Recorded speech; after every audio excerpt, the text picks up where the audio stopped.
Hi, and welcome to New Thoughts, where we discuss items that are affecting you in the music business and take a look at the future. I'm your host, Peter Schwinge, and joining me today, we have Linda Bloss-Baum, Senior Director of Artist and Industry Relations at SoundExchange. In her role there, she is responsible for driving awareness and visibility for SoundExchange related to performance and music entertainment. Prior to SoundExchange, she ran the Warner Music Group office in DC, served as Vice President of Public Policy and Government Relations at Universal Music Group, NBC Universal, and Time Warner. She's also an adjunct professor at the Kogod School of Business at American University, where she teaches a course on protecting the creative class in the digital age. And she serves on the board of directors for Leadership Music and the Gospel Music Association. Linda, that's a lot. Welcome. It's great to see you. How are you holding up through all this? Thank you, Peter. We're holding up great. You know, it is obviously, if I had a nickel for every time I heard the word unprecedented, I think we could all retire. But this is all unprecedented and brand new. But we're doing well down here in the DC area. The good news about working for SoundExchange during this time is the company is a digital native. We were founded in 2003 in the digital world. So it's not as if we had to kind of, pick up our heavy filing cabinets and move them to our homes when it was time to telework. We were pretty, nimbly able to get our operations up and going really quickly, and we haven't really missed a beat. So it's been a learning experience. I didn't know what some of the things are that are now ruling my daily life, like Zoom and Skype and Slack and everything. But they're becoming, very prevalent, and we've been able to keep our operations going, and are all healthy and doing well. Well, that's great to hear. Healthy and well, and that's the first and foremost, most important aspect right now. And as you were saying, I was thinking about what is going on in DC right now? What's the situation? Are they talking about opening up, rolling out? Yeah, well, the DMV, which is DC, Maryland, and Virginia, are all kind of intertwined, much like the case up in New York, but even more so. I mean, I'm actually sitting in Virginia right now, where I drive to and from DC on normal days. So the three municipalities are really working in concert to figure out exactly how and when to get up and running. Unfortunately, we're a few weeks behind New York City in terms of the virus and the disease. Our numbers are continuing to spike, and until we have a little bit of relief, I think on the health side, we will keep up this teleworking, sheltering in place that's been doing a good job down here so far. So we're doing well. I'm sure if you're watching the national news, you'll see that the Congress is back in town doing some business, and so obviously we're watching all of that. And we're going to get to that because that work's important. That's important for SoundExchange. Exactly. And we're going to talk about that. That's coming up. Yeah. Good. There's a lot going on. So how many, you converted over, and I know Michael was in Billboard last week talking about, what they've done to adapt. First, how many employees do you have? We have 160-ish employees that are pretty much on site in DC on a regular basis. So this wasn't, just a couple of people taking their laptops home. This is a pretty big operation. Our call center, our IT, all of our finance team. We all had to figure out how to do these functions away from the office. So it's a pretty big undertaking. But like I said, we started maybe a few days before others in this area did, because we did not want to miss a beat on our March distribution, which ended up going out without a hitch as planned. But we knew that in this time, the music community and the creators that would be relying on our checks even more so than a usual month needed to have those, reliably in their accounts by the end of March. So we started a little bit early, and then in the course of about a week, we figured out how to manage all of this from our homes. Yeah, and I imagine your IT department hasn't slept yet. No, they're good. They're on constant call, and they are the frontline workers, at least in terms of SoundExchange. The essential workers. Exactly. So you mentioned, talking about the music creators, and I saw, following your Instagram, and people, I'm going to post up some of the things. Follow, SoundExchange, their blog, their Instagram. A lot of wonderful, important information to keep you updated. But I saw that you were doing these blogs, and you had virtual cafes. I'm going to pull this up here. So can you tell us a little about that? Sure. We obviously, our first and foremost priority, and we will talk about that, I'm sure, Peter, is, keeping our operations going and keeping are the financial part of what SoundExchange does, our bread and butter moving along. But we also, realize that there's a real need for creators to continue to create during this time. And so we are really working how we can to make sure that creators have all the resources that they need to keep going. We've had a virtual cafe. We have done some of these live stream concerts that people are watching from their homes. We've been supporting some of that. We've actually been supporting some local venues that are out of operation right now to make sure that those workers are there when the tours get up and running again, that those venues can continue to operate. So we've been helping along those lines. We even did Bring Your Kid to Work Day, even though nobody was going to work. We did a virtual Bring Your Kid to Work Day with an artist out on the West Coast who entertained not only the SoundExchange employees' children, but any children that wanted to tune in on YouTube a couple of weeks ago. That's great. We're trying to keep the creators creating. Exactly. Well, on top of that, support, the coronavirus aid, relief, and economic security, the CARES Act. And I saw you talked about that as well. And I'm going to bring those up here. Yes. And, Michael's saying he's proud of the industry's joint efforts to ensure that the financial assistance made available under the CARES Act reaches everyone in the music community, because we spoke as one, our voices were heard louder than ever. That's exactly right. That's actually a lesson that we all learned last year during the Music Modernization Act passage here in Washington, D.C. is, when the music industry bands together, it really is as strong as it can possibly be. And as Congress was considering a lot of the elements of the CARES Act that obviously apply to every industry out there that are suffering right now, we wanted to make sure that music creation was not left behind, because a lot of these small businesses are not storefronts. These are just creators that are out on tour, or that they're sitting on their back porch writing a song or recording a song. And so we wanted to make sure that the music creators were treated as other small businesses were treated. And so the good news is that there's a lot in the CARES Act that they can take advantage of.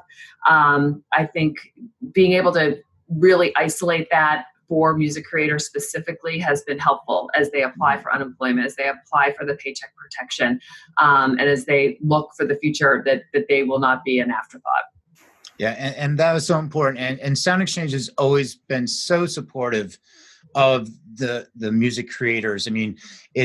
It's always been amazing. We're going to talk about this in a little bit. It's just being on the forefront of the battle, fighting for music creators and making sure they're getting paid. Let's talk about the royalty payouts and the distributions, and let's talk about some numbers here. And as you saw, the IFPI dropped their global music report earlier this week, stating that the industry generated $20.2 billion in whole revenues, which was an increase year over year of 8.2%, and included a 23% bump in streaming revenues, totaling $11.4 billion, which accounted for 56%. We're almost back at 2003 levels. So, it's it's taken some time, but it's that positive. We've been on that positive swing. Can you give us an update on SoundExchange's payouts this year? And more importantly, as you touched upon, have collections and payouts been affected? And I know you've been diligent and they're getting out there. And anything artists and businesses should be aware of, or do they need to take any action? Yeah, thank you. And, Peter, you and I have been in the industry for about that long, and we remember those days. So it's nice that we are kind of beginning to creep back up there. Of course, in the current situation, there are parts of the music industry that are doing very well. And, I'm blessed enough to work in SoundExchange in that streaming world, so we can continue to do what we do and make creators, as whole as they can be in the time where they're not getting some of those other revenue sources out there. So the good news is streaming is doing that well and continues to do that well. We paid out nearly $1 billion in 2019, and our numbers for the first quarter of this year are just as promising and completely on track. We paid out $224 million in Q1 for 2020. And as you mentioned, thank you. Our distribution in March went out on time. Our distribution in April went out on time.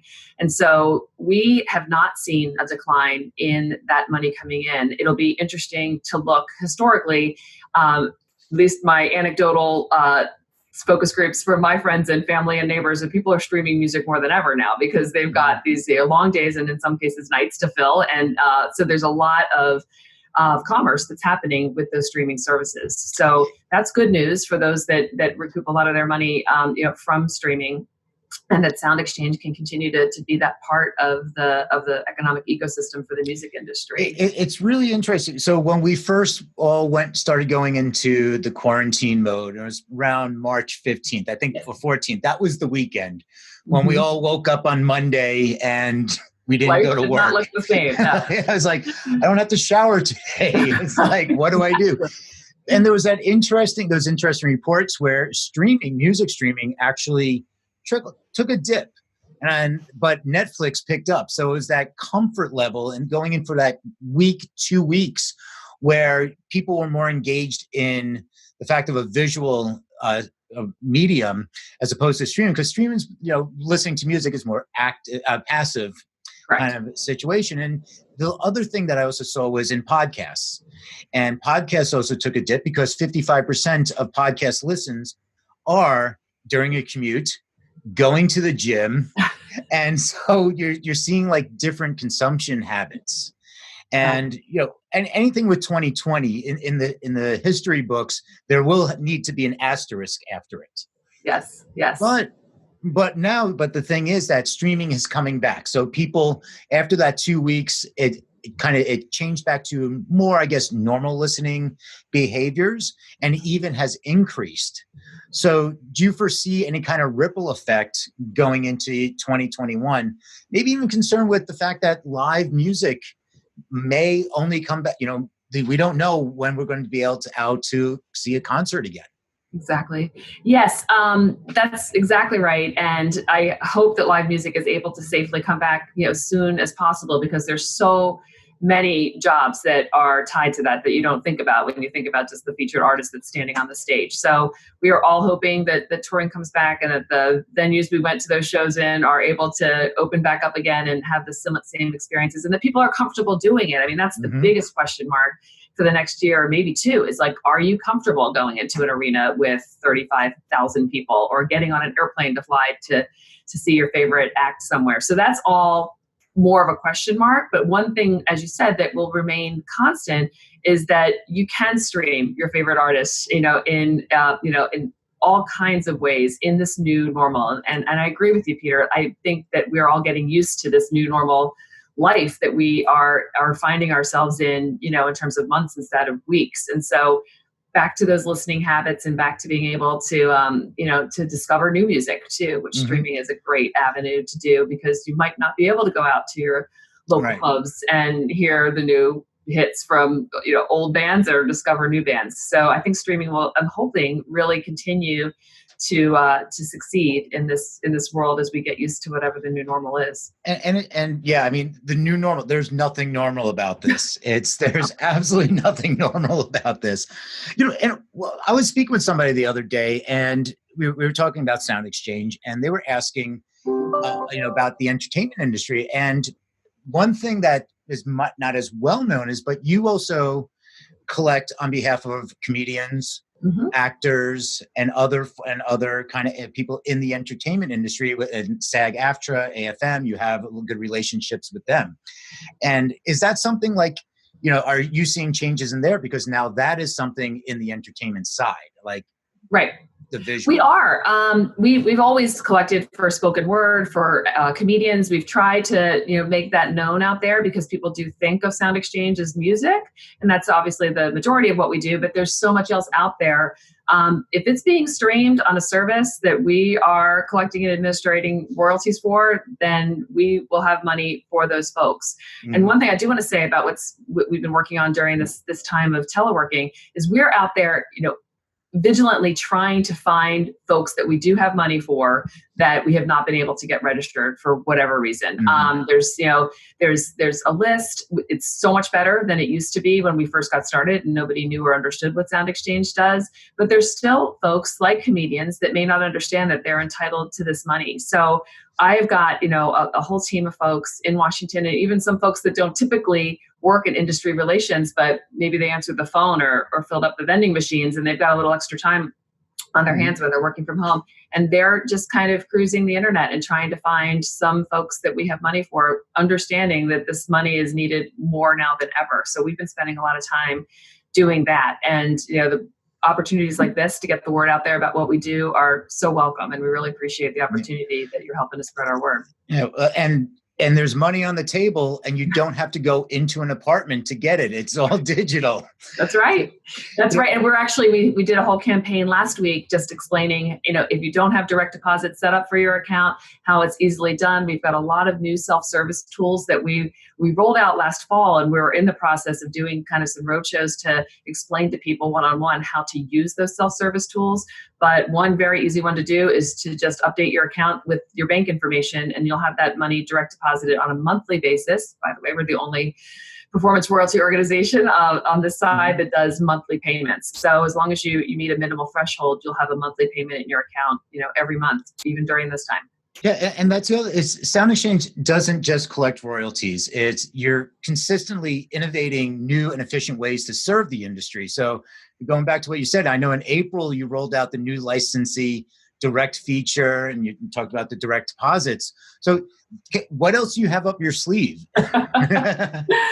Well, like I mentioned at the outset, we're a digital company. We started when everything was digital. We didn't have to kind of figure out how to transform the old world into a new world. We are the new world. So we really are proud of a lot of the digital tools that SoundExchange has created and offered, and many times for free, to the industry to help kind of ease any friction between different sectors within the music industry. And like you said, the self-service tools and the My Catalog real-time interaction has been really well received. As part of some of those new tools, you now can see all the repertoire that is registered with SoundExchange. And if you see something that's not there, that should be, you can use our tools to kind of let others know that that this is what you believe belongs to you.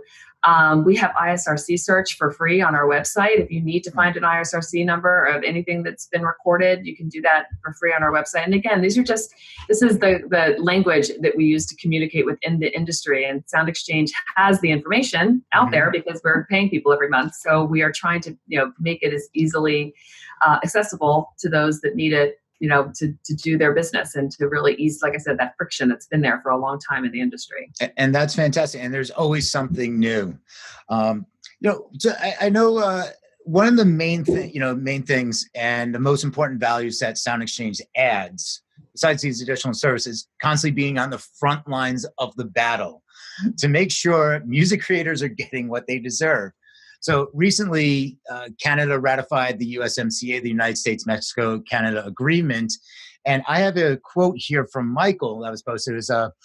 By ratifying the USMCA this week, the government of Canada will ensure equal treatment for American music creators that will finally provide them millions of dollars in royalties every year when their recordings are used in Canada.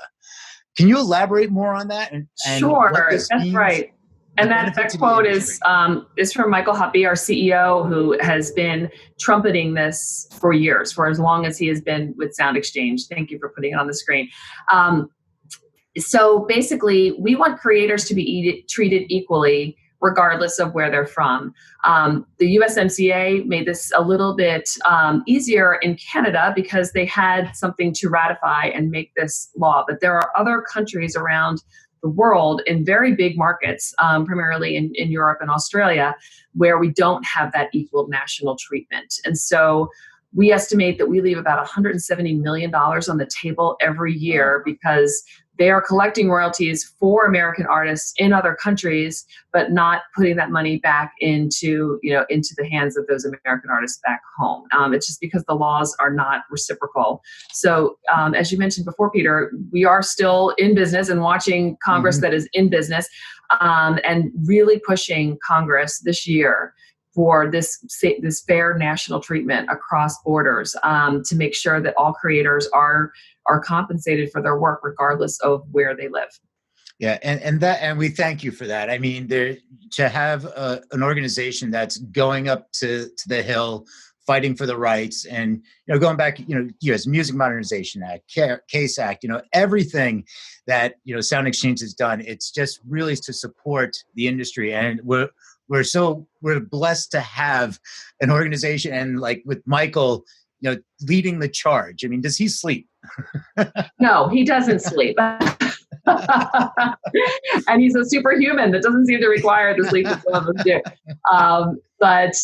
No, he has been for a very long time. And Peter, you know this because you've worked with SoundExchange and with Mike for so long. This is just, we wake up every morning on the nights that we do get a little sleep and think about what creators need and what can continue this world where they can create and share their gifts with everybody. So that is kind of the fuel that we run on. And we have a lot of creators that work at SoundExchange too. They understand when you call our call center, it is a good chance that you're going to get somebody who's going to gig out that night. Yeah. Gig out again when the venues open up again. And they understand kind of how important those checks are and how much pride you take in your work. That's not just some cog that you created on the factory line. This is your music and your creativity. And we really, really breathe that every single day at SoundExchange. I think that's a wrap right there. You can't end much better than that. And that's the truth. So I do have one last question though. Besides the end of this pandemic, what are you especially looking forward to? Oh my goodness. Well, I really am looking forward to being with human beings again. I don't know if it came through in the last 20 minutes. I'm a little bit of an extrovert myself. So this is not easy on extroverts to kind of be told to stay home and stay by yourself.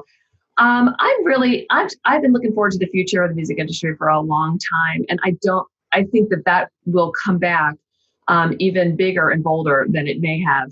It was continuing to grow. Those curves were on the upswing. And there was just such a bright future for music. And I know in my heart that will be there again. And if for nothing else, people are going to be, using this time. Unfortunately, sometimes crisis and tough times really create incredible art. So I think that is happening now. And when we can get together and share that in the future, it's just going to be that much brighter. I'm with you. The incredible art and innovation. So Linda, thank you. It's always a pleasure to speak with you. Thank you, Peter. Thanks for the opportunity. And hopefully soon enough, we'll all be able to see each other again in person. So thank you again. Stay well. Have a wonderful day and stay healthy. Thank you. You too. All right. That's it for today. Thank you all for tuning in. Make sure to sign up at musicindustrycity.com to stay updated on what's going on in the music business. See you next time.